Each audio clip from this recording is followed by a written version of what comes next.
elementally intuitive movement, elemental implement manipulation, level 2, wood wand, expanding into our sphere.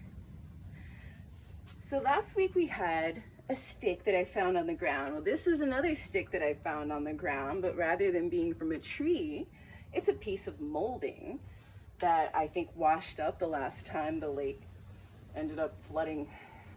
So I found this stick as I was walking down to the lake, thinking to myself, I would like to make wood wand more accessible to everyone, even people who don't have access to trees. So, wow, seek and ye shall find. I was looking on the ground and I was seeing wood wands all over the place, but not the one that would work until I saw this one.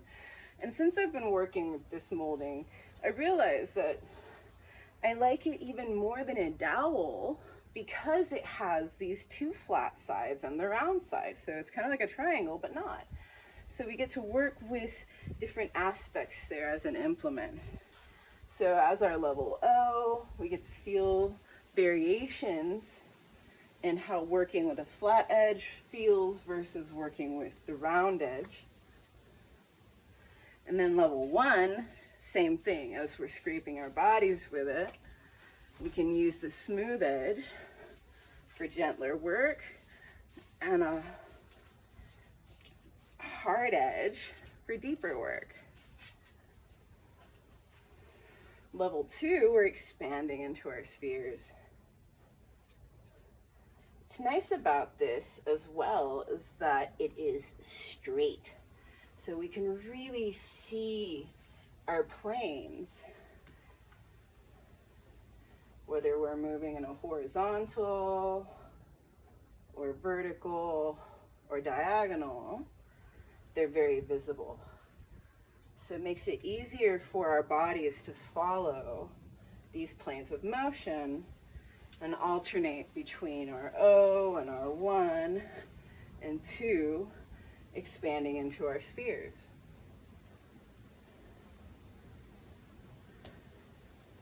When we work with the wood wand, it's kind of like working with a fire staff.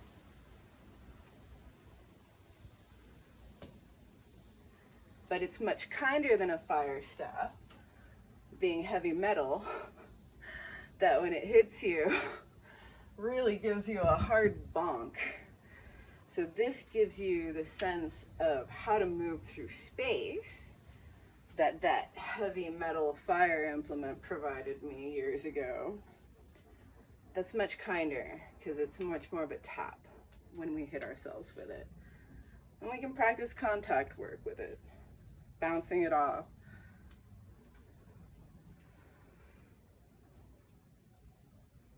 And we're still stationary spheres, shifting foot position periodically so that we can explore what it feels like to move through space with our feet in this particular orientation. Be aware of your spheres. Your sphere is going to extend a lot further because it extends to the range of the end of your wood wand. So it extends even beyond the hoops. And you get an even bigger sphere and a bigger idea of how much space you want to have around yourself and between bodies when we're breathing around each other during these viral times that we live in. So this wood wand is a wonderful tool for helping us to visualize space. What is a safe space? How far away do we want to have other people and keep our spheres clear from each other so that we can move freely and breathe freely without fear of contaminating each other's airspace, because we're all sharing air right now. We always have been, but now the air is carrying contaminants that could potentially kill, if not us, people that we love with compromised immune systems, which is why many of us are choosing to wear masks to protect ourselves and each other. In many cases, more for each other than for ourselves.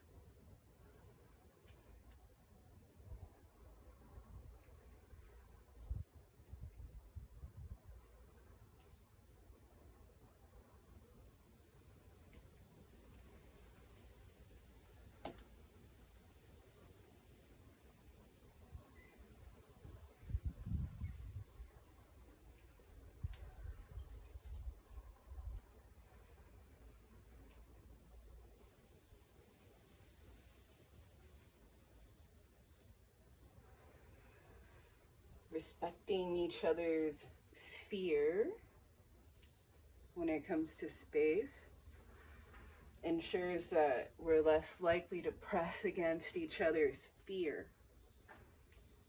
Because when we press against each other's fear, we are more likely to trigger that protective system. And when we trigger that protective system, what happens? Our body shifts its resources from self-repair and self-care and restoration and immune support to protection. And in protection, in that mode, protective mode, our body operates differently. So one of the ways that we can do our part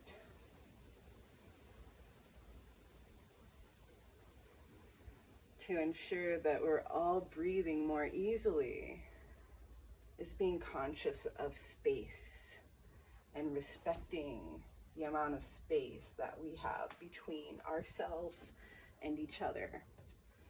Because we're not only protecting ourselves, we're protecting our family members, and we're protecting the family members of them. We're protecting all of us.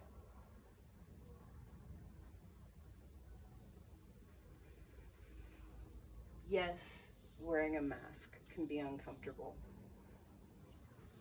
But if we consider breathing with a mask on as eustress training, then we're choosing to do it. And when we choose to do it, it doesn't distress us the same way as if we feel like we don't have a choice in it. And when we choose to do it out of love,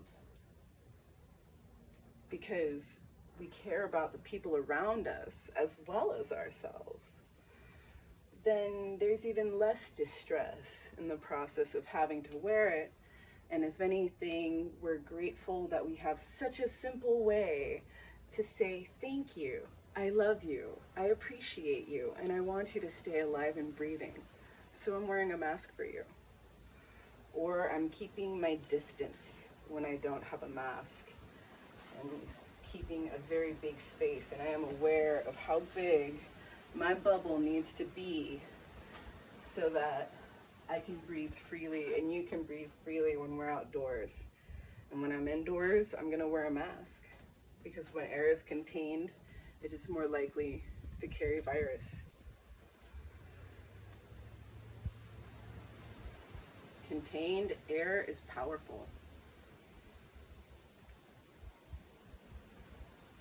It can help us float when we're sinking, or it can sink us if it happens to be carrying something that will kill us when we breathe it in.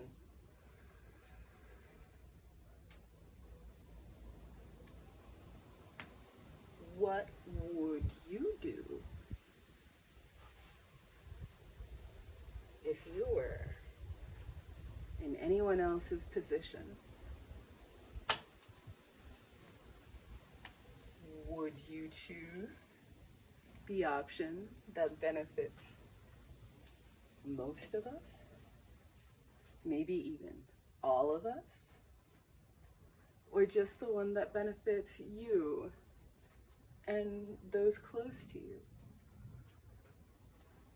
Which would you prefer?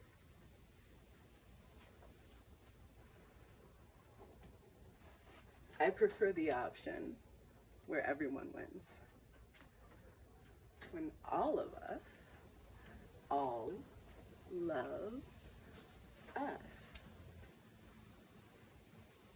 Particles of soap, the sum of all parts.